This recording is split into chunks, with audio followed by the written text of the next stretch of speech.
Buenas tardes ya. Lo primero, agradecer al comité organizador de las jornadas por invitarme a hablar sobre esta temática y, sobre todo, agradecer al Colegio de Fisioterapeutas que siga promoviendo este tipo de actos en los que los fisioterapeutas andaluces podamos seguir creciendo. Y una vez dicho esto, esta es mi ponencia, el papel de la fascia en la fisioterapia deportiva. Lo que quiero buscar con esta ponencia es que los que no conocéis el tejido facial, ya que ha sido el gran olvidado en muchos casos en nuestra formación académica, tengáis un mayor conocimiento del tejido y, sobre todo, que sepáis cómo trabajamos en el filial de Granada Club de Fútbol, que es donde yo desarrollo mi actividad, y cómo podemos abordar este tejido. Dicho esto, comenzamos viendo qué es la fascia. Y la fascia es una estructura de tejido conectivo que está presente en todas las partes del cuerpo, y siendo un tejido viscoelástico ininterrumpido que forma una matriz tridimensional de colágeno. Y además, esta estructura rodea y penetra todas las estructuras del cuerpo, desde la cabeza hasta los pies, y clásicamente ha sido definida como una estructura de sostén, como una estructura de relleno.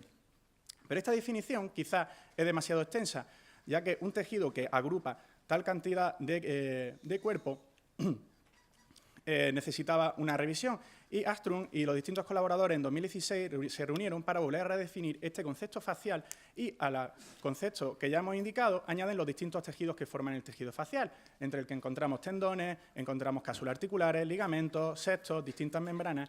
Pero nosotros en el desarrollo de esta ponencia nos centraremos en la fascia profunda y superficial y en la fascia intramuscular, ya que para el movimiento y en el desarrollo de nuestra actividad diaria en el que podremos hacer mayor abordaje. Además, en esta definición añaden que el sistema facial dota al cuerpo de una estructura funcional que hace que puedan distribuirse y que puedan funcionar los distintos sistemas corporales. ¿Y qué es el tejido conectivo? Pues principalmente a nivel celular son fibroblastos, son macrófagos, mastocitos, adipocitos, células plasmáticas, integrándose en una matriz extracelular principalmente de elastina y colágeno, en una sustancia fundamental de agua con proteoglicano.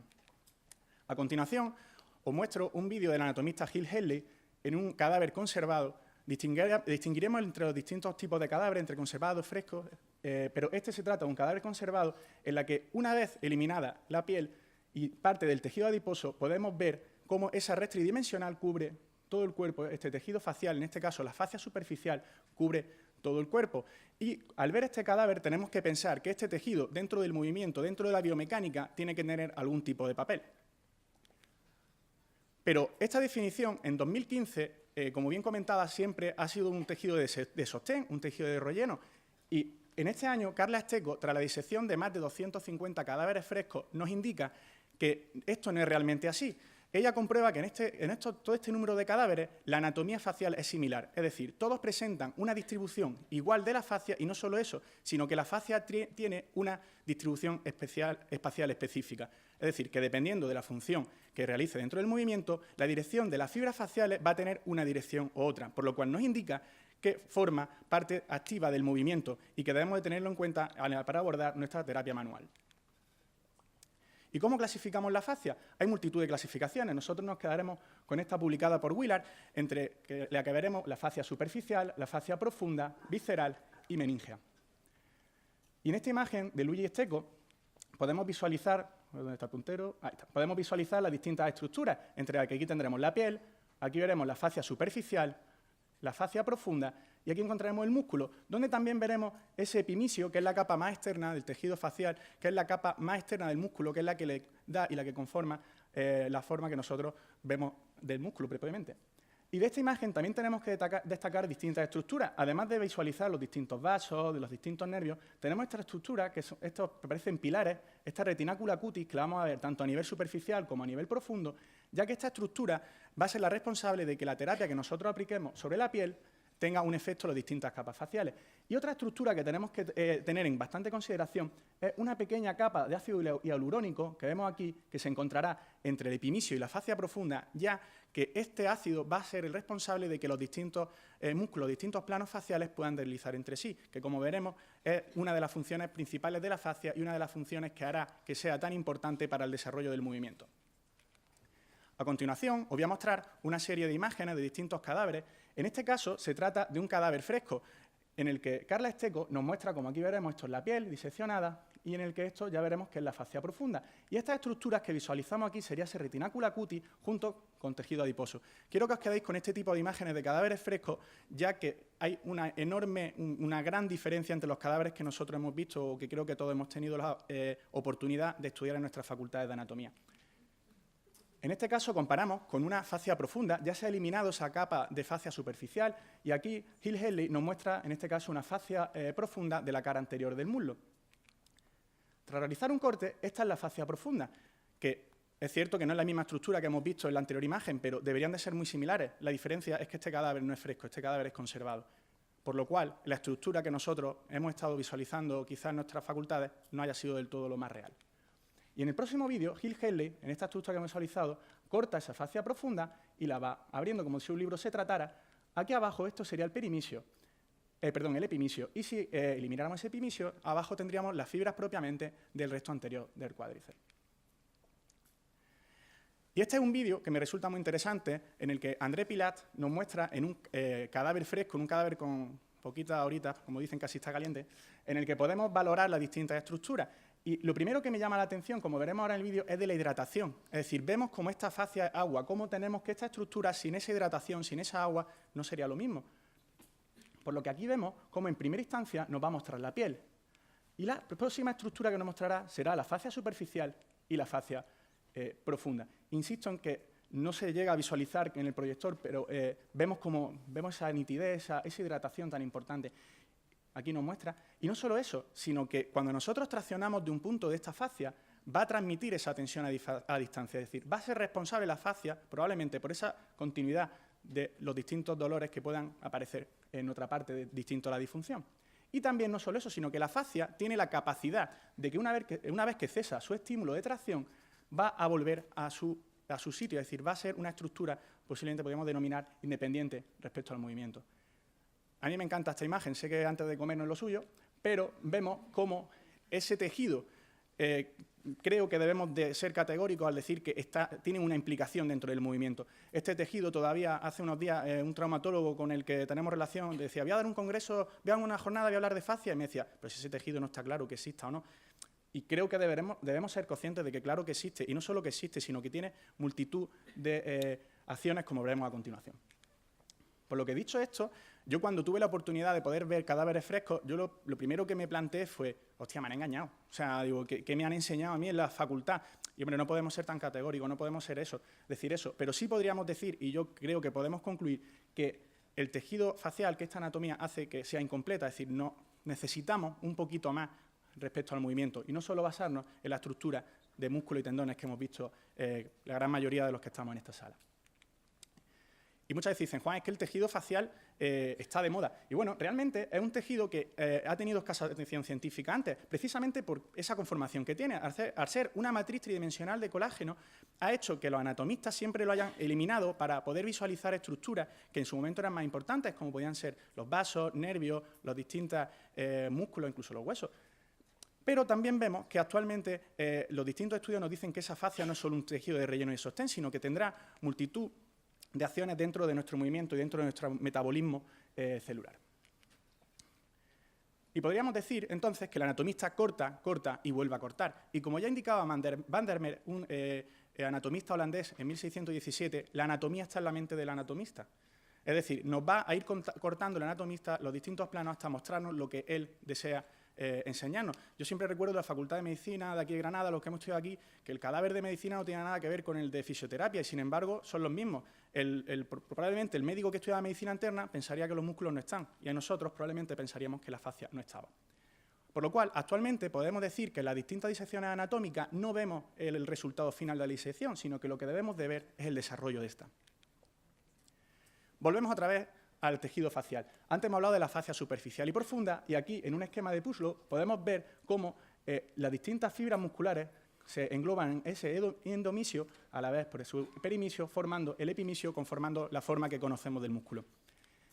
En este mismo artículo extraigo esta imagen de microscopía electrónica, que tras un tratamiento cáustico se han eliminado las distintas fibras musculares. Es decir, aquí solo se nos muestra la fascia muscular. Estos músculos en el que aquí vemos los endomisios y esto sería el perimisio. Por lo cual, aquí nos faltan las células musculares. Y tras visualizar esto, yo llego a la conclusión de que las fibras musculares no deberían de ser estudiados como un elemento aislado, sino como un complejo inseparable de componentes fibrosos. Y quizás cuando hablemos de músculo deberíamos de adoptar el término miofacial, deberíamos de no solo pensar en la fibra muscular, sino hablar también de ese tejido facial. Más características de la fascia. La fascia está inervada, tiene capacidad de percibir la contracción de los músculos adyacentes, tiene una disposición espacial específica y además es capaz de transmitir fuerza a distancia. Este concepto final nos muestra cómo una lesión en un determinado punto anatómico puede producir sintomatología o disfunciones en un punto muy alejado de la lesión. ¿Y qué funciones tiene? Tiene función de protección, tiene función de absorción de impactos, de amortiguación de presiones, de formación de los compartimentos corporales y de revestimiento. Pero sobre todo, todas estas funciones van a ir destinadas a la homeostasis. Es decir, que todo el tejido facial se encuentre en equilibrio para que todos los sistemas que componen nuestro cuerpo puedan trabajar en correcto funcionamiento tensional. Por lo cual, podríamos decir que la fascia es ese elemento que todo lo une, pero que a la vez todo lo separa. Más datos de la fascia. Tiene una capacidad de estiramiento del 4% y del 4 al 12% se comportará como si de un tendón se tratara. Pero a partir del 12% de tensión, el tejido facial se rompe. Y un dato curioso es que la fibra muscular puede llegar incluso hasta una tensión del 50%, por lo cual, cuando nosotros hablemos de rotura muscular, quizás deberíamos hablar de rotura miofacial, aunque hay una clara excepción, y son en las lesiones en las que hay una contusión, en la que hay un traumatismo externo, en el que en ese caso sí podríamos encontrar una afectación de las fibras musculares quedando intacto el tejido facial. Otro dato importante, la fascia se encuentra pretensada. La fascia tiene un tono basal, tiene que tener un estado óptimo de tensión. ¿Y por qué se encuentra tensionada? Bien, hay dos teorías, una en la que el propio músculo es el que transmite esa tensión a la fascia, o bien, como en este estudio de Hope, en el que nos indica que el miofibroblasto se encuentra presente dentro del tejido facial y será responsable del mantenimiento de esta tensión. Por lo que podríamos decir que el músculo estira la fascia y la fascia transmite esa tensión entre los distintos músculos. Y en ese estado de pretensión, cuando encontramos una disminución de ese tono facial, encontraremos una hipermovilidad de ese segmento. Veremos cómo la fascia se movilizará en mayor medida en esa estructura. Sin embargo, si encontramos un aumento de tono facial, habrá una hipomovilidad, o lo que es lo mismo, hablaremos de una restricción miofacial. Otro concepto importante, la transmisión de fuerza. Entendemos como transmisión de fuerza esa energía que es necesaria para realizar un movimiento, como podría ser, por ejemplo, la flexión de codo. El modelo anatómico clásico que hemos tenido de palanca indicaba que tras la contracción de la fibra muscular lo transmitía al tendón y ese tendón, traccionando del hueso, producía el movimiento.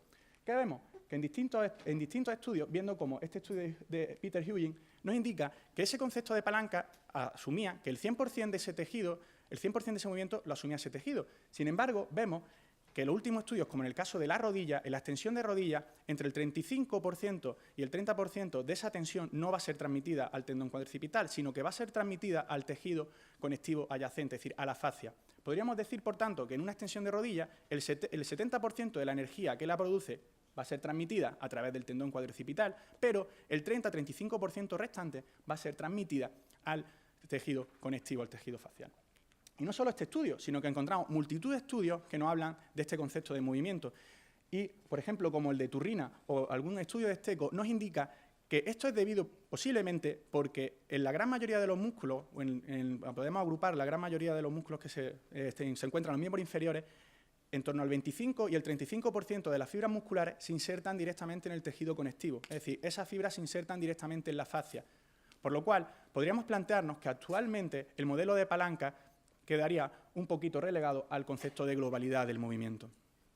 Y este vídeo, que voy a mostraros a continuación, es un vídeo de ese corte de la disección de André Pilat en Cadáver Fresco de nuevo, en el que, haciendo referencia al compañero José Luis que acaba de hablar, se realiza una flexión, extensión pasiva, obviamente, el cadáver no está ya para hacer movimientos activos, en el que veremos cómo aquí encontraremos este tendón que se inserta al radio del bíceps, pero esta estructura que vemos aquí no se trata de un tendón, se trata de tejido facial. Es una fascia del bíceps que se inserta directamente en la fascia antebraquial y lo más importante, que no sé si llegáis a visualizar en el proyector, es que tiene una disposición, estas fibras faciales tienen una disposición, es decir, no un mero tejido de relleno, sino que esa fascia tiene una dirección específica y influirá en el movimiento.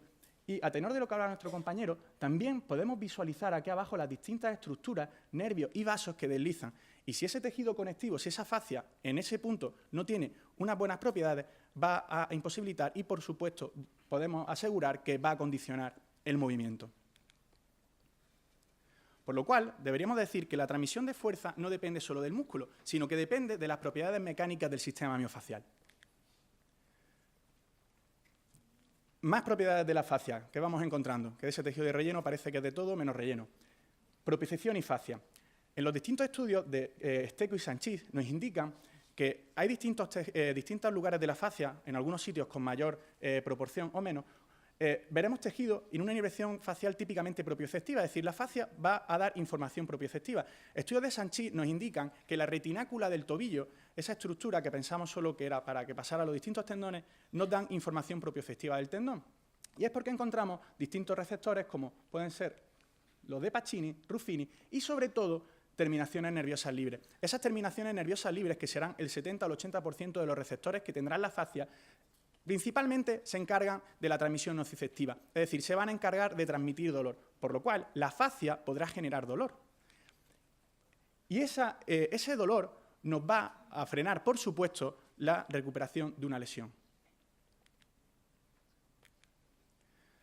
3 conceptos, ya voy terminando con los conceptos: tensegridad, tisotropía y mecanotraducción.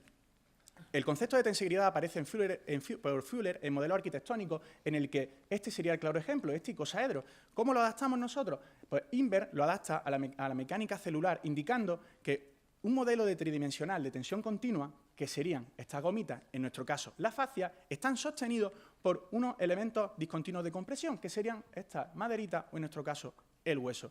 ¿Y en qué se basa esto? En la pretensión. Es decir, la fascia está pretensada y hace que este modelo se sostenga. Y no solo eso, sino que este modelo facial nos permite que la fascia sea capaz de transmitir fuerza, que sea capaz de absorber distintas vibraciones y, sobre todo, hace que podamos hablar de este modelo, de este dibujito en el que tenemos aquí, del que como si de un traje de buzo se tratara, si nosotros tenemos una lesión en un nivel puede provocarnos tracción de otra. O como bien hablaba, llevándolo al tema que Inma hablaba esta mañana, una cicatriz en esta zona, obviamente, por los distintos tejidos faciales, nos va a provocar disfunciones de hombro o de cualquier articulación que podamos asociar a ese movimiento.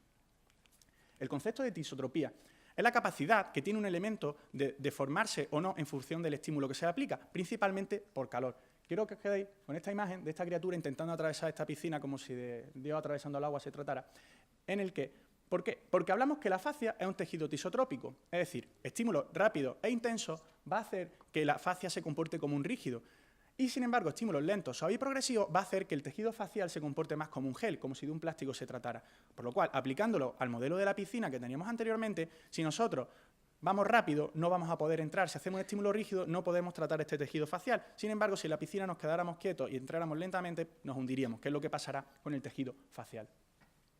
Y gracias a esta cualidad, más las técnicas de terapia manual miofacial, encontraremos una hidratación de la fascia, un aumento de esa fluidez, un aumento de la capacidad de deslizamiento entre planos, vuelvo a decir este concepto, y un aumento de la plasticidad del tejido facial.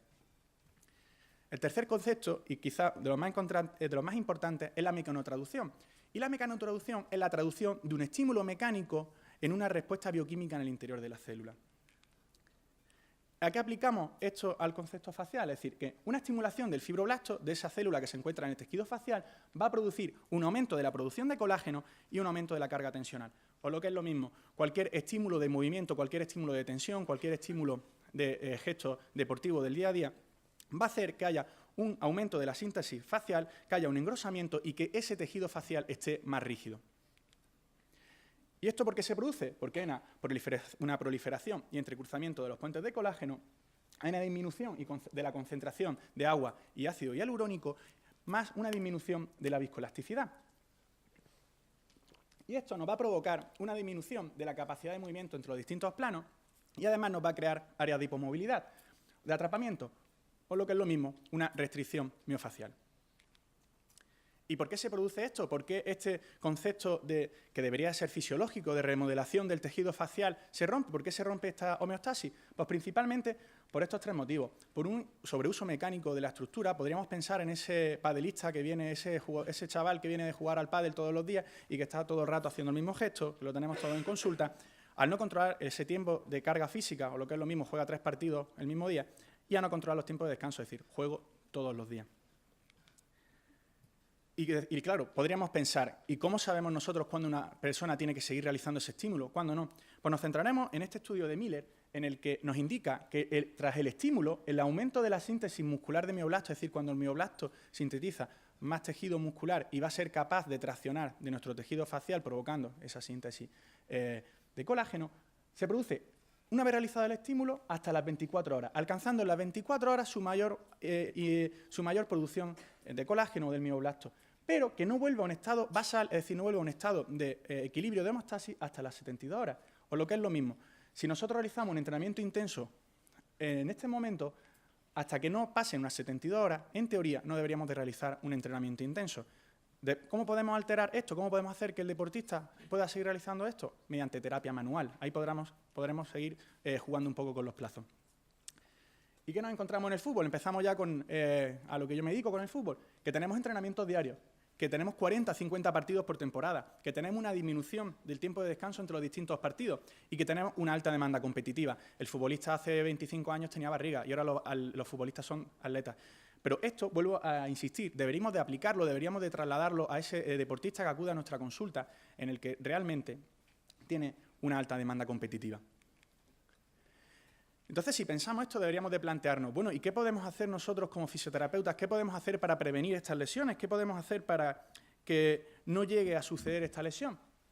Pues nos planteamos el ámbito de la prevención. Y claro, no solo fisioterapeutas, atletas, distintos deportistas piensan en este concepto, sino que distintos organismos, como en este caso la FIFA, creando el 11+, crean protocolos de prevención de lesiones. Y pensamos, bueno, este protocolo, por ejemplo, de 2008, de 2015 se volvió a actualizar. ¿Ha funcionado? Pues parece que no. Diversos estudios, como este de Estran, nos muestran que no es que solo es que no hayan disminuido las lesiones, sino que es que han aumentado. Por ejemplo, en el caso de la rotura discotibial, en los últimos 13 años ha aumentado un 4%, y en el caso de tendinopatía han aumentado hasta un 11-12%. Pero a la vez vemos, como en este estudio de Haglund, nos indica que en equipos de Champions League, los equipos que más lesiones han tenido un efecto, han tenido una relación directa con su rendimiento, es decir, a mayor lesión han tenido menor rendimiento deportivo. Por lo cual, deberíamos de plantearnos qué se está haciendo realmente actualmente en el fútbol, qué se está haciendo de prevención. Pues en esta revisión sistemática, en la que se estudian 44 equipos de primeras ligas de distintos países, vemos que se adopta el modelo anglosajón, es decir, un modelo basado principalmente en estiramientos, en trabajo excéntrico y en trabajo propioceptivo. Y nosotros como fisios diremos, bueno, ¿y qué pasa con la terapia manual? Ningún estudio, ningún evento bibliográfico respecto a prevención en el fútbol recoge la terapia manual como terapia de prevención de esta lesión. Y muchos pensaréis, oye, pues yo sí trabajo, yo sí trato al deportista antes de que se lesione. Y sí es así. Pero es verdad que la gran mayoría de las veces que trabajamos con un deportista es una estructura que ya está sobrecargada, por lo cual podríamos decir que esa sobrecarga ya es lesión. Y dicho esto, ¿cómo nosotros planteamos en el Granada Club de Fútbol esta lesión, esta prevención? Nosotros en el filial planteamos una prevención primaria que será para todo el grupo de jugadores, una prevención secundaria que irá determinada a los distintos grupos de riesgo en función que nosotros estimemos, y una prevención terciaria en la que será individualizada. Aquí es donde nosotros deberíamos de centrar todos nuestros esfuerzos, ya que el estudio de este futbolista mediante terapia manual, con terapias muy sencillas, vamos a obtener grandes resultados.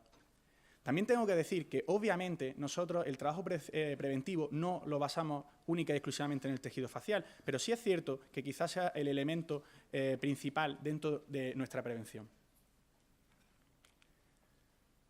¿Y cómo realizamos esta prevención? ¿Cómo nosotros llevamos a cabo este proceso de prevención? Pues a principio de temporada, o al menos una vez al principio de temporada, otra vez antes de que comience la segunda vuelta y antes de que termine la temporada, pasamos, no sé si llegáis a visualizarlo bien, estos distintos test ortopédicos. O sea, nosotros primero hablamos con una anamnesis en la que nos va a indicar las distintas estructuras que se le suelen cargar más, si utiliza una órtesis, sobre todo cirugías. Como hablábamos antes, las cicatrices faciales van a ser fundamentales dentro de nuestro tratamiento. Pero, insisto, no solo vemos fascia, por lo cual realizamos distintos test ortopédicos en las articulaciones que, en nuestro caso, el futbolista más acusa, como sería el tobillo, la cadera y la rodilla. Y también realizamos distintos test osteopáticos para el raquis, para el ilíaco, sacro, etc.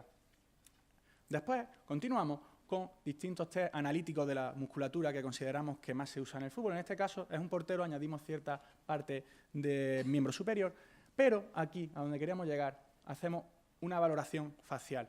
En este caso, nosotros la basamos principalmente en la palpación de los distintos sexos. Hacemos una palpación analítica y global de las estructuras faciales del futbolista. ¿Y cómo valoramos la fascia? A nivel analítico, ¿cómo valoramos la fascia? Pues como bien comentaba, primero, si hay algún tipo de antecedente mecánico, si hay algún tipo de antecedente traumático, especial importancia al antecedente quirúrgico y a la inmovilización, por ese concepto que hablamos, por esas cicatrices. La cicatriz va a ser fundamental dentro de nuestro proceso de prevención. Si presenta dolor. Importante este capítulo del dolor porque cuando hablamos de dolor miofacial, ese dolor sordo, además a mí siempre se me viene la imagen de, recuerdo un delantero que tuvimos que tuvo una rotura isquiotibial y él nos dice, oye, es que me había hecho resonancia, ecografía, me valoráis y estoy bien, pero yo aquí me noto que algo no va bien, me noto empaquetado, me noto que aquí algo no funciona. Y ese dolor sordo podríamos asumir que lo produce el tejido facial. Y luego también le solicitamos al deportista que nos indica si tiene alguna zona más rígida, si él se nota mayor rigidez.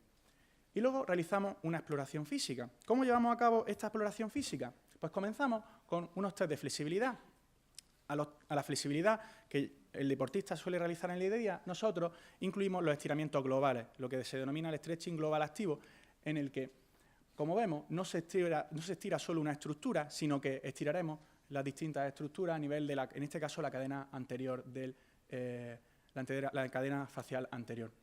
Este es un entrenamiento, aquí están realizando ese estiramiento, pero este test lo realizamos colocando al futbolista las distintas posturas para el estiramiento de esta cadena y lo valoraremos dependiendo de si lo realiza sin ningún tipo de dolor, si presenta dolor al realizar este estiramiento o si por el contrario es incapaz de realizarlo porque está realmente tieso. ¿Qué haremos seguidamente? El concepto de tieso a nivel futbolista es lo que determina principalmente cómo está. Si está tieso es que no juega. Entonces, realizaremos un test de fuerza. A los test de fuerza que nosotros, tenemos la suerte de trabajar con distintos preparadores físicos que ellos realizan, junto con ellos realizamos test de fuerza sobre todo basados en tecnología isoinercial, en VersaPulley, como veréis aquí en este vídeo. Sobre todo, en este caso Héctor, nuestro central, realizamos este tipo de test por dos motivos fundamentales. Uno, porque no es capaz de hacer gestos más complejos. Es decir, no solo nos basamos en la típica extensión de rodilla o nos basamos en la flexión de rodilla para valorar el isquiotibial, sino que valoramos gestos más complejos. En este caso, por ejemplo, podríamos decir que el central está haciendo una salida para defender un córner. Y también nos gusta principalmente porque nos da valores objetivos. El problema que tenemos principalmente muchas veces con el deportista, con el futbolista, es cómo le justificas tú al entrenador, cómo justificas tú al preparador físico que tiene que entrenar más, que tiene que entrenar menos o que no puede jugar. En este caso, nosotros nos fijaremos en la potencia que produce al realizar los distintos ejercicios, en el que nos dará, esta tecnología del Mark-Coach nos dará unos valores en vatios. Y claro, ¿cómo comparamos si algo está bien o está mal? No tenemos unos valores, o sea, sabemos cuánta potencia tiene que generar un futbolista, pero principalmente nos servirá para comparar. Es decir, este futbolista intentaremos que todas las veces que realice este determinado ejercicio, cuando nosotros estimemos oportuno, cuando los preparadores físicos lo estimen oportuno, nosotros podemos comparar los distintos datos y podemos decir que cuando veamos una alteración, por ejemplo, este futbolista presente unos valores muy bajos, podríamos pensar que tiene un problema a nivel miofacial, que tiene algún tipo de estructura que no está funcionando bien. Aunque bueno, también podríamos pensar, como en este caso, que lo están grabando para un congreso y que se está partiendo de risa y no lo está haciendo bien. Así que no podemos tampoco ser muy categóricos con estos datos. ¿Qué más realizamos? Lo siguiente que hacemos es una visualización de los distintos vídeos. Podemos visualizar vídeos en el que el deportista desarrolle un gesto deportivo, en el que desarrolle el gesto que más realice, pero es que al final, en el mundo como el fútbol, sí podemos decir el futbolista golpea, pero es que el futbolista no golpea solo, es que el futbolista hace multitud de gestos dentro de un partido. Por lo cual nosotros, a principio de temporada, y intentamos al menos una vez más en el desarrollo de temporada, visualizamos distintos gestos. En este caso, le solicitamos que realice una flexión, que realice una sentadilla unipodal en el que podremos ver muchas cosas.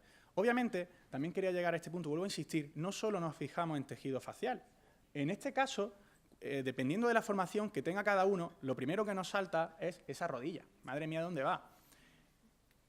Pero claro, ¿qué es lo que está influenciando que esa rodilla se vaya, que esa rodilla no esté bien? Bueno, dependiendo de la formación que cada uno tengamos aquí, podemos ver una cosa u otra. Por ejemplo, a nivel facial, yo lo primero que veo es que ese talón no es capaz de apoyarlo en el suelo, es decir, ahí tiene un acortamiento de esa cadena posterior, vemos cómo, en este caso, las distintas estructuras glúteo medio, tensor de la fascia lata, no está generando su función. Bueno, nos va a dar indicativos. Obviamente, no solo me voy a centrar en el trabajo facial, este chaval necesita trabajo propioceptivo, pero lo que a nosotros nos importa es que la terapia manual es y debemos incluirla dentro de este trabajo de prevención de lesión. Visualizaremos distintos vídeos más en el que, por ejemplo, en este caso le pedimos una flexión de cadera, primero con la cabeza flexionada para incluir esa estructura neural, para incluir ese tejido facial, y luego lo realizaremos sin esa flexión de cabeza, en el que podremos visualizar la diferencia que hay entre una y otra. Y también veremos esos ilíacos, veremos el comportamiento de su abdomen, es decir, vamos a ver los distintos datos. Insisto, lo que cada profesional vemos. Esto es curioso, nosotros cuando en el Granada realizamos estas grabaciones, lo que vemos nosotros no tiene nada que ver con lo que ven los preparadores físicos y lo que vemos nosotros no tiene nada que ver con lo que ven los distintos médicos que tenemos. Así que podemos decir que es una suerte que cuanto más podemos visualizar estos vídeos y cuanto más se acerquen al desarrollo real de un gesto deportivo, más datos podamos obtener. ¿Qué más visualizamos? En este caso, una recepción de salto. Da miedito verlo a este chico. Pues no se nos lesionó en toda la temporada. Curioso. Pero claro, volvemos a lo mismo. ¿Qué vemos? Ese trabajo dinámico, vemos cómo cae, podemos ver también su abdomen, vemos toda la cadera, es decir, vemos todas las estructuras que sean necesarias. Continuamos con la valoración. ¿Qué hacemos? Hacemos una palpación local, una palpación global. Esta valoración es más subjetiva, pero tenemos que partir de comparar con el medio contralateral, comparar un miembro con el otro. Importante esta comparación con el miembro contralateral, ya que en deportes como el fútbol y prácticamente en todos los deportes no vamos a tener deportistas simétricos. Es decir, el deportista va a tener un mayor desarrollo de un hemicuerpo o de una estructura en concreto. ¿Qué más realizaremos? Pues junto con nuestros compañeros del servicio médico, con nuestros médicos, vamos a realizar, en este caso, ecografía, en el que, además de, en este caso, estamos viendo un gemelo interno, un gemelo interno y un sóleo, no solo vamos a centrarnos en la estructura propiamente muscular, sino que nosotros debemos de visualizar todos estos sextos, cómo vamos a visualizar todas estas estructuras epimisiales, esas estructuras faciales, ya que van a ser indispensables dentro del movimiento. Y además, como la fisioterapia, ya sabemos, es movimiento, deberemos de hacer esta ecografía de un modo dinámico. En este caso, aquí se nos muestra un flexor del carpo, como aquí vemos cómo se moviliza. ¿Qué vamos a ver? Pues vamos a ver cómo se relaciona con el resto de estructuras. No vamos a ver tanto cuánto se mueve, sino cómo se relaciona. En este caso se desliza muy bien, pero en otros casos vamos a encontrar en diversas estructuras cómo al realizar este movimiento podría arrastrar todo este paquete muscular o podría arrastrar el paquete muscular inferior. Más cosas para valorar la fascia, para que después digan que este tejido parece que no existe. La sonelastografía. La sonelastografía nosotros no la tenemos en el Granada Club de Fútbol. Actualmente es una herramienta que se está desarrollando muy ampliamente dentro del deporte. ¿Y en qué se basa la sonelastografía? Es una estructura, un software que gracias a esa imagen ecográfica con una vibración nos va a permitir valorar la rigidez o valorar la distinta plasticidad que tiene ese tejido relacionándolo con su tejido adyacente.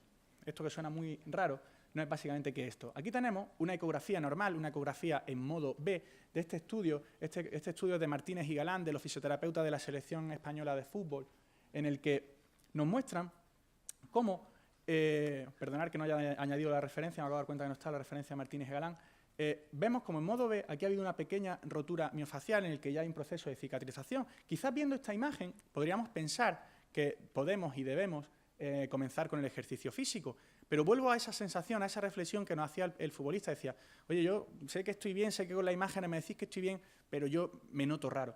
Y cuando llevamos a cabo esta sonolactografía, en el que siendo el tejido rojo el más blando y siendo el azul el más duro, en esta misma imagen trasladada aquí podemos observar cómo esa estructura facial es bastante más dura en esta zona, es mucho más dura, es mucho más rígida. Y esto, obviamente, nos va a condicionar el movimiento, va a ser fundamental para el desarrollo del movimiento. Y aquí también Martínez y Galán nos muestran cómo, en la realización de terapia miofacial, como ahora veremos a continuación, tras 50 minutos de esta terapia, este tejido pasa a ser bastante más elástico. Y aquí vemos las distintas secuencias de este tratamiento, finalizando a los 4 días. ¿Podemos decir que este tejido, que esta evaluación es necesaria para el desarrollo del deportista? Bueno, obviamente, por desgracia, por el coste que tiene y a día de hoy que se encuentra en desarrollo, no podemos asumirlo ni lo utilizamos a diario, pero podemos decir que estamos convencidos que este tipo de técnicas nos van a ayudar bastante, sobre todo en los procesos del return to play, para que el futbolista, cuando podamos saber que vuelva a la actividad deportiva. Y bueno, una vez que tenemos toda esta información, ¿qué hacemos con ella? Hay muchas formas de trabajar. Nosotros en el filial de Granada lo que realizamos es este cuadro resumen en el que vais a ver, pues, después de haber analizado todos los datos, todos los vídeos, vamos a poder ver qué elementos hay que realizar una activación porque no se activan de un modo correcto, no tienen un buen timing. Vemos qué estructuras que se encuentran con poca tensión de esa matriz nos va a interesar que realicen un trabajo excéntrico, o bien también porque han tenido una lesión anterior y tengamos que producir un aumento de esa regeneración de las fibras de colágeno, las distintas estructuras que presentan una hipomovilidad, pero sobre todo ampliamos y nos vamos a centrar en qué estructuras necesitan que sean estiradas, propiocepción, y aquí, en este apartadito de aquí, lo que pone objetivo fisio. Eso es lo que nosotros llevamos a cabo en la terapia manual cuando el futbolista no está lesionado. ¿En qué nos vamos a centrar? Pues los distintos elementos musculares que vemos que presentan nuestra atención. A pesar de que al futbolista no le duela, ¿qué articulaciones pueden ser que nos den problemas? Y aquí, a nivel facial, tras las distintas exploraciones, valorar qué trabajo facial, qué sextos faciales debemos trabajar. Y bueno, otras consideraciones, como en este caso, que presenta una pierna corta. ¿Y qué hacemos con esto? Ahora, con este resumen, ¿qué hacemos? Pues nosotros, aquí os presento, esta es nuestra zona de tratamiento del vestuario del filial, nosotros lo pegamos aquí amablemente para que cada vez que el futbolista se tumbe, nosotros, aunque muchos ya no lo sabemos de memoria, pero en este caso son 26, saber qué estructuras tenemos que trabajar. ¿Cuándo intentamos hacerlo? Al menos una vez cada 15 días. Intentamos que aunque el deportista se encuentre bien, aunque el deportista no tenga ningún tipo de molestia, cada 15 días el deportista se tumbe en la camilla e independientemente de que él no haya tenido molestias en la vida en esa zona, nosotros lo trabajemos. A nivel práctico puedo decir que al principio le extraña mucho al futbolista cuando dice, oye, te toca hoy normalizarte, y, muy bien, vale, me tumbo, me molesta el isquio, y tú dices, vale, vale, y te vas al gemelo izquierdo, te vas a otro lado. Al principio le suena raro, pero lo que puedo decir es que todos repiten, es decir, todos te indican, oye, a mí cuando me toca, que yo ya me noto que me hace falta que le des caña a esto. Aquí veis una amplificación de los distintos futbolistas, vemos como algunos están muy bien y vemos como otros, volviendo al concepto de tieso, algunos están bastante fastidiados y necesitan mayor abordaje de terapia manual. Por lo que, ¿cómo abordamos nosotros la fascia dentro del Granada Club de Fútbol en el filial? Pues realizamos la terapia manual en lesiones, realizamos las normalizaciones de la fascia en el deportista sano, podríamos decir, estiramientos globales y el trabajo con foam roller. ¿Por qué?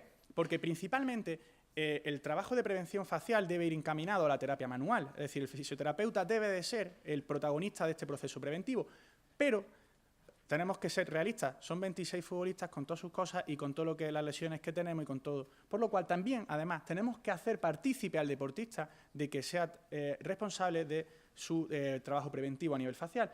Y los estiramientos globales y el foam roller indican las distintas evidencias bibliográficas que son capaces de ayudarnos a aumentar ese deslizamiento entre planos, que son capaces de aumentar esa hidratación del tejido facial. Importante ese concepto. Al final, los terapeutas manuales, con terapia manual, los fisioterapeutas, lo que hacemos es hidratar la fascia. Lo que intentamos es que ese tejido esté lo más hidratado, lo más vivo posible y que ese tejido sea capaz de deslizar y que sea capaz de deformarse lo más posible. Por lo cual, dicho esto, aquí vemos cómo, además, es recomendable no solo realizar técnicas faciales como a nivel preventivo, sino que cuando el futbolista vaya a realizar ciertas cosas, como en este caso pueden ser las movilizaciones articulares, estiramientos, la reeducación neuromuscular o el trabajo de fuerza, que no deja de ser otra cosa que mecanotraducción, nos interesa realizar técnicas miofaciales, técnicas de terapia manual para que ese deslizamiento sea correcto, para que ese trabajo a nivel biomecánico sea mejor y podamos tener mayor provecho de estas actividades que realice el deportista. Aquí vemos cómo tras un partido, esta es la instalación nuestra, esta es nuestra piscina, vemos cómo realizan distintos estiramientos globales, en este caso de la cadena posterior a nivel facial. También ahora se producirá una aducción para incluir ese tejido de la membrana vastoaductora. En definitiva, que estiren, que trabajen la fascia, que esa fascia tenga un estímulo para que pueda haber una homeostasis tensional. Y además de eso, vemos cómo también realizamos este trabajo de foam roller. Este foam roller, ya veis, este tipo de cilindro hay distintos tipos, pero principalmente lo que busca es con ese estímulo a nivel facial, a nivel muscular también, relajar. De este vídeo hay que llamar la atención, por ejemplo, aquí vemos, vamos a ver ahora a nuestro compañero, nuestro lateral Antonio, que está bastante emocionado y le está dando al rulo porque lo están grabando y le está dando con mucha velocidad. Tal y como veíamos el concepto anterior de tisotropía, deberíamos decir que esto para un calentamiento sería fundamental, sería genial, porque está haciendo estímulos rápidos, está haciendo estímulos, pero a nivel facial no está haciendo nada. Sin embargo, vemos aquí a este señor que está muy tranquilito, está ahí tranquilamente, y ese trabajo facial para después del partido, sí, o después en una sesión de recuperación o post-entrenamiento, sí sería ideal. Por lo cual, ante la duda de muchas veces el foam roller antes o después, pues dependiendo de cómo se aplique. Llegamos a las técnicas manuales, que es lo que a nosotros nos interesa. Hay multitud de bibliografía y hay multitud de terapia manual y de posibilidad de técnicas manuales. Hay multitud de escuelas, multitud de formación. ¿Qué técnica hay? Principalmente la he clasificado en técnicas superficiales y profundas, entre las que encontraremos el deslizamiento en forma de J, deslizamiento transverso, deslizamiento longitudinal, y en las distintas técnicas profundas encontraremos manos cruzadas, planos transversos o técnicas telescópicas. ¿Con cuál nos quedamos nosotros o con cuál solemos utilizar más? Principalmente la inducción directa. ¿Qué técnica en concreto de la inducción directa? La SCAR Modeling Technique. Principalmente es la que mayor evidencia científica tiene. No quiero decir con ello que el resto de técnicas faciales no funcionan. Por supuesto. ¿Las realizamos? Por supuesto. Son importantes el resto de técnicas miofaciales y todas tienen un valor muy alto de evidencia científica en su realización. Pero nosotros, además de por esa evidencia científica, esta técnica basada en una compresión con un componente luego de rotación espiroidea o un componente axial, nos va a producir quizás probablemente unos mayores efectos, ya que la fascia, conforme al estímulo que más responde, ese estímulo que mejor le va a venir para aumentar esa hidratación y para equilibrar esa síntesis del fibroblasto, es la cizalla, es decir, lo que es lo mismo, una compresión y un deslizamiento. También hay que decir que a nivel práctico, ¿por qué utilizamos esta técnica? Porque probablemente los compañeros que aquí trabajáis fascia lo sabréis, a veces el resto de técnicas faciales necesitamos que haya un ambiente más o menos tranquilo. Y esta técnica, como es una técnica totalmente estructural en la que vamos a ir directamente a ese sexto facial donde mayor contenido facial hay, en poco tiempo vamos a tener resultados. Y no solo eso, nosotros donde trabajamos, no sé si aquí hay más gente que trabaja en fútbol, en vestuario, son gente joven entre 18 y 30 años y mientras tú estás haciendo un trabajo facial se están tirando calcetines, se están tirando una chancla, te están echando agua. Entonces, es un tema que también tenemos que ser prácticos, no solo basarnos en la evidencia, sino que tenemos que ser bastante prácticos en la hora de elegir nuestras técnicas. En resumen, el trabajo preventivo, ¿en qué lo basamos? En el trabajo en gimnasio, el trabajo en campo y, sobre todo, nosotros tenemos que pelear por esa terapia manual. Aquí estamos realizando normalizaciones faciales con el doctor que está con nosotros, el doctor Segura y mi compañero Fernando García. Hay que trabajar terapia manual para el trabajo preventivo. Debemos de incluir la valoración facial y el trabajo manual dentro de un protocolo de trabajo preventivo en cualquier deporte. Y no solo debemos pensar que esto es posible en fútbol, esto tenemos que realizarlo con cualquier paciente que venga a nuestra clínica y que sea deportista. Dicho esto, además del trabajo de prevención, nosotros, los fisioterapeutas, debemos de estar incluidos dentro de los cuerpos técnicos de los distintos deportes, o insisto, dentro de ese deportista que acuda a nuestra consulta, no solo para prevenir la lesión y no solo para tratar esa lesión, sino para optimizar su gesto deportivo. Nosotros, como fisioterapeutas, nosotros como terapeutas manuales, debemos de hacer posible que el deportista sea capaz de realizar un gesto deportivo más eficaz. Y esto se basa en que cualquier gesto que realizamos está basado en el sistema, en la síntesis coordinada del sistema musculotendinoso, el sistema osteoarticular y sobre todo de ese sistema facial que todo lo envuelve, que todo lo une y que hace posible que los distintos sistemas se relacionen entre sí. Y para ello, tras todo el latazo que he dado al principio de temas anatómicos y fisiológicos, vemos que cuando un tejido, cuando es más rígido, es decir, cuando el sistema facial es más rígido, vemos cómo va a haber una mayor transmisión de fuerza. Es decir, un sistema facial rígido va a ser más efectivo a la hora de transmitir fuerza, ya que con menor energía va a ser capaz de realizar un movimiento. Y un tejido más blando, más elástico, vamos a ver cómo transmite menos fuerza. Pero claro, ante esto debemos plantearnos que un deportista tiene que ser fuerte, pero también tiene que ser elástico. Si es fuerte, sí, me va a transmitir la fuerza muy bien, pero no me va a realizar correctamente el gesto deportivo y, sobre todo, va a tener mayor riesgo de lesión. Entonces, nosotros debemos plantearnos que mediante el ejercicio que nosotros enviemos al deportista o el que el preparador físico haga que el deportista realice, va a ser capaz de aumentar esa fuerza. Pero que nosotros, mediante la terapia manual, el trabajo en camilla, el trabajo de fisioterapia, vamos a hacer que ese tejido sea más elástico. Y debemos de encontrar ese equilibrio. Debemos de encontrar un equilibrio fisiológico en el que el deportista sea muy fuerte, tenga un tejido facial fuerte, un tejido miofacial fuerte, pero a su vez tenga un tejido elástico. Ya que esa adaptación fisiológica que va a tener ese deportista, vuelvo a insistir, siempre recordamos todos al brazo izquierdo de Rafa Nadal, eso es fisiológico, esa adaptación miofacial es una adaptación fisiológica, pero si persiste en el tiempo, si no está controlada, si nosotros no realizamos terapia manual, va a desarrollar una adaptación patológica en la cabra dolor. Respecto a este concepto de optimización del gesto deportivo, volvemos a ese concepto que teníamos de transmisión de carga, en el que aquí vemos a David Grande, a nuestro delantero, intentando meter un gol, o adelanto que no lo metió, y está intentando golpear ese balón, por lo cual nosotros, por el concepto de palanca, deberíamos de indicar que, claro, este cuádriceps va a hacer una extensión muy enérgica de la rodilla para intentar producir un golpeo a máxima velocidad. Pero por ese concepto que habíamos de transmisión de carga, vemos que no es así, que en este caso, esta estructura, los retináculos laterales, es decir, ese tejido facial, va a hacer que haya una dispersión, que haya una disipación de esa fuerza. ¿Nosotros qué podemos pensar como terapeutas manuales? Nos interesa realizar trabajo de inducción facial en estas estructuras, eliminar carga de esas estructuras para que así esta transmisión de fuerza sea más eficaz. Es un trabajo teórico, aquí estamos hablando de ejes de fuerzas teóricas, pero probablemente sí. También debemos pensar que el deportista, el futbolista, no solo hace este gesto, hace más, pero quizás nosotros, trabajando los distintos sextos faciales, trabajando las distintas estructuras miofaciales, podemos hacer que el gesto sea mucho más eficaz, que sea mucho más potente y que el deportista se pueda sentir mucho más cómodo en la realización de este ejercicio. Pero también tenemos que decir que el precio que pagamos por ese aumento de la transmisión de fuerza, es decir, nosotros queremos que el deportista sea capaz de transmitir más potentemente esa fuerza, es la disminución de la elasticidad, produciendo un cambio biomecánico que quizás nos pueda llevar a lesión, por lo cual volvemos a lo mismo, ese equilibrio entre fuerza y elasticidad.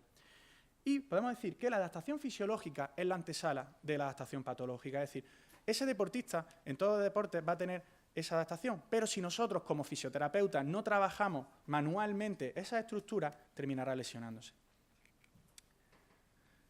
Y para ir finalizando, una serie de conclusiones en las que podríamos decir que el sistema facial está en continua adaptación y está determinado por las fuerzas a las que se le somete, es decir, mecanotraducción. Que una tensión óptima conseguirá que el gesto deportivo sea más eficaz, implicando sobre todo un menor riesgo de lesión. Es decir, aumentamos el rendimiento del deportista, conseguimos que el deportista pueda jugar más minutos. Pero sobre todo debemos decir que no debemos observar únicamente la forma o las características del tejido facial. Como hemos visto, tenemos que ver cómo se comporta mecánicamente con el resto de tejido y con el medio. Y quedamos con esto, que debemos entender la terapia manual, es decir, el fisioterapeuta no solo debe de estar presente en el proceso, en el método de tratamiento de una lesión, sino que el fisioterapeuta tiene que estar presente para la prevención y para la mejora del gesto deportivo. Debemos de ser partícipes del deportista sano y, bueno, hablo de deportistas, pero debemos de ser partícipes del paciente sano. Debemos de inculcar a nuestros pacientes que acudan a nuestra consulta antes de que aparezca dolor. Y bueno, para finalizar, aquí os muestro nuestra ciudad deportiva, donde tengo el lujo de trabajar con grandes compañeros, en los que quiero agradecer al resto de mis compañeros del Servicio Médico del Granada, que algunos están aquí en la sala, y quiero agradecer también a mis compañeros del Centro Fisio-Atlas por dejarme realizar la profesión que tanto me gusta, que es la fisioterapia. Y sobre todo, muchas gracias a vosotros.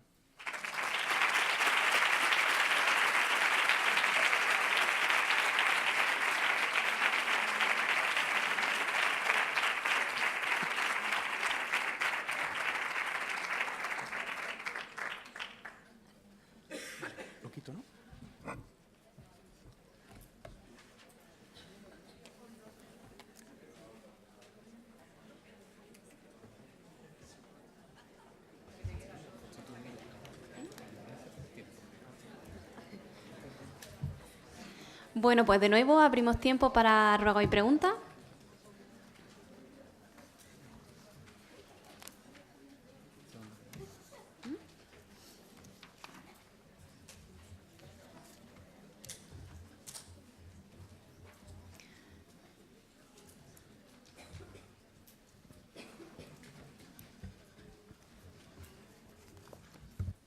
Sí, vale. En primer lugar, te doy la enhorabuena a los dos. La verdad que una ponencia muy buena a los dos. Y esta pregunta va para...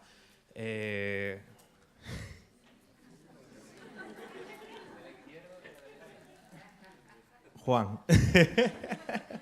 Que te quería preguntar por el tema de la fisioterapia deportiva. Todo siempre está evolucionando mucho, la terapia manual en torno a ese sentido. Y sobre todo te quería preguntar si sabes si se hacen en equipos grandes, en plan Barcelona, Real Madrid, etcétera, este tipo de tratamiento. Gracias. Muchas gracias por tu valoración. Indicar que yo la formación que he hecho principalmente la hice en la Universidad Europea de Madrid, en la que los profesores son los fisioterapeutas de la selección española de fútbol. Y me consta que este tipo de trabajo sí se realiza en los equipos grandes. Y no solo eso, sino que obviamente disponen de más medios. Yo comentaba que nosotros intentamos que el deportista se tumbe una vez cada 15 días en la camilla. Intentamos que sea así. Nosotros en el Granada tenemos unos excelentes servicios médicos, pero para que te hagas una idea, nosotros somos dos, en el filial, que está muy bien, estamos por encima de la media, somos 2 fisioterapeutas. El Real Madrid, el primer equipo, si no me equivoco, ahora tiene 13, si no me equivoco. Son 13 fisioterapeutas del primer equipo, por lo cual este trabajo preventivo obviamente se hace. También tengo que indicarte otra cosa, y es que tenemos que involucrar al deportista en esto. Si el futbolista no se cree esto, nunca podremos hacerlo, porque al futbolista nosotros pensamos que solo tiene que estar, solo viene a la ciudad deportiva, trabaja un rato y se va. Sí, pero es que si el futbolista no cree en esta terapia manual, no se va a quedar. Pero sí, me consta que en los grandes equipos se trabaja de este modo similar con sus distintas características. Gracias.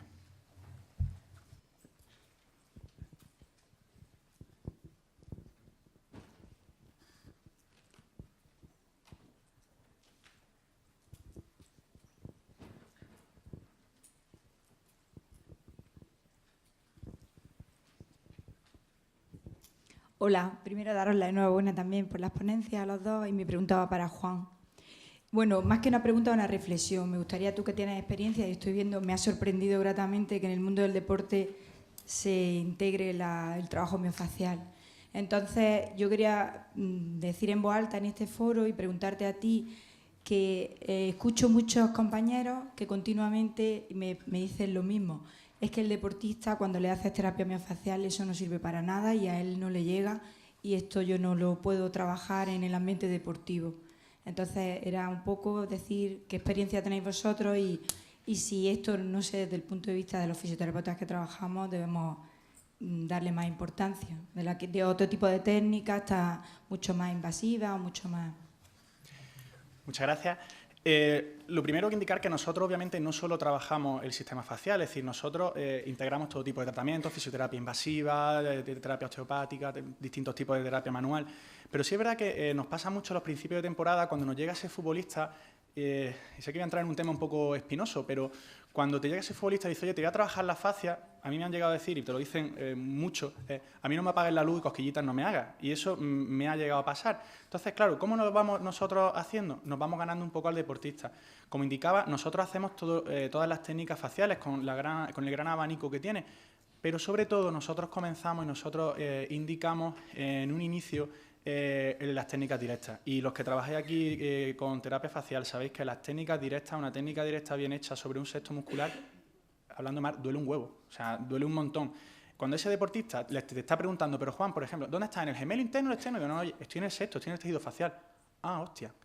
Y claro, cuando ya has trabajado esa técnica y luego te deja trabajar técnicas más superficiales o técnicas más de trabajo miofacial, como todos lo hemos visto, el deportista nota que mejora y que va bien.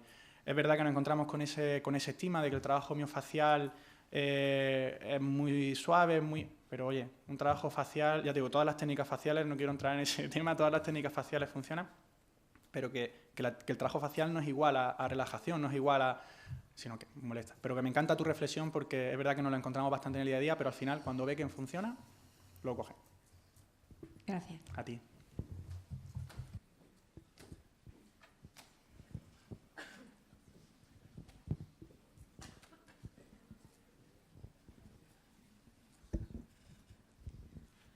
Bueno, primero agradecer por las 4 ponencias, pero me gustaría hacer una pregunta a Juan. Por suerte puedo estar involucrada en el fútbol, sobre todo el femenino, y quería preguntarte si encuentras una diferencia entre los jugadores de masculinos y femeninos, porque conozco al equipo del Granada femenino y está en segunda nacional y sé que se lucha por ascender y qué diferencias puedes observar o si has observado alguna diferencia entre el tema masculino y femenino a nivel facial y el tratamiento. Pues me gusta tu pregunta porque yo tuve un año, estuve de fisioterapeuta también con el equipo femenino. También te tengo que decir que no disponíamos todavía de este protocolo de trabajo y no se realizaba con tanta intensidad. La principal diferencia, o sea, lo que es a nivel palpatorio de tejido, yo no sé, te puedo decir que yo en mi caso no he encontrado una gran diferencia entre el tejido facial de los deportistas, tanto chicos o chicas. Lo que sí es cierto, y eso sí te puedo decir, que las chicas principalmente casi siempre tienen mayor tensión, pero por un motivo. El fútbol en el que yo trabajo en el filial, yo tengo mucha suerte, son deportistas profesionales, es decir, los deportistas con los que yo trabajo viven para eso. Si se despiertan, pasamos la mañana a la ciudad deportiva, un entrenamiento nosotros en la ciudad deportiva estamos 4 o 5 horas, se van a casa, duermen, no hacen otra cosa. En el fútbol femenino, por desgracia, no es así, ya sabes que no es así, y la mayoría de las chicas o bien trabajan o bien estudian, y cuando llegan al partido de fútbol, probablemente eso que hablamos de esa síntesis del mioblasto, esa síntesis del fibroblasto, probablemente tengan mayor carga tensional facial.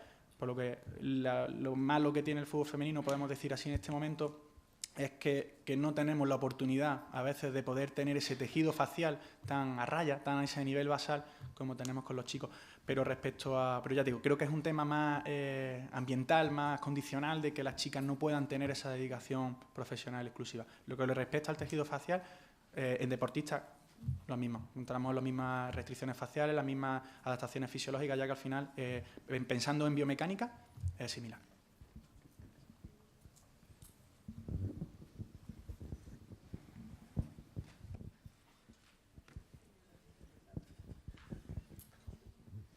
Bueno, enhorabuena por las ponencias. Mi duda va para José Luis y es entre duda y curiosidad, sobre todo respecto al tratamiento tan estupendo que ha hecho con su caso clínico.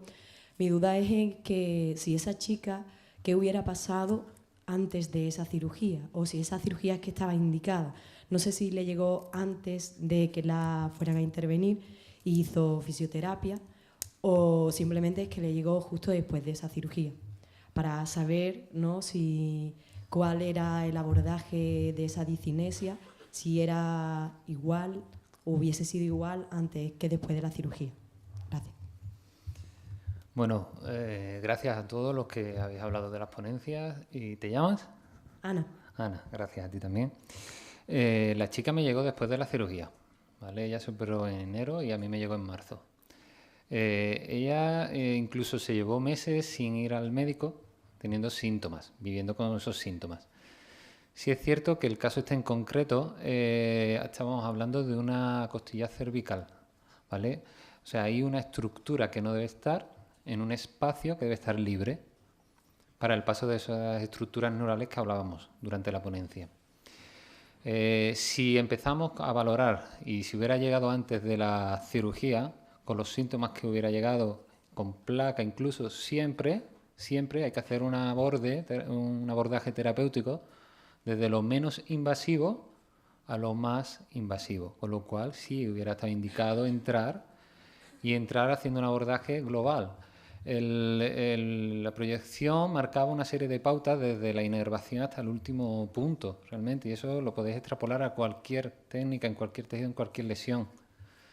Hubiéramos ido al mismo protocolo, ¿vale? Solo que hubiéramos tenido un ingrediente más en nuestra contra, que era esa costilla cervical que no podemos quitarnos de encima.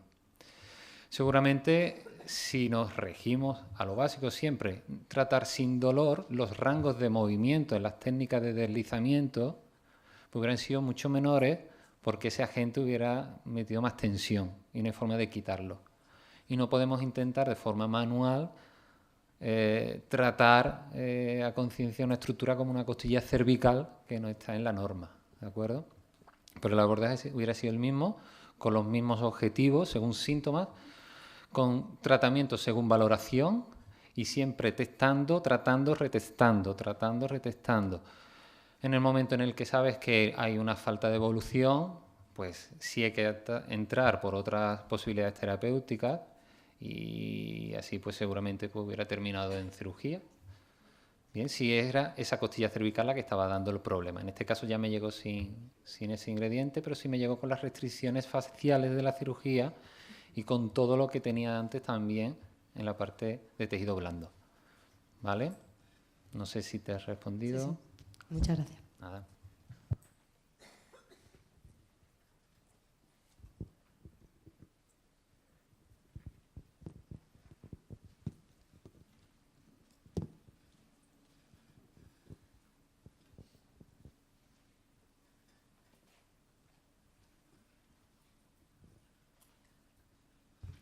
Nada, ninguna más.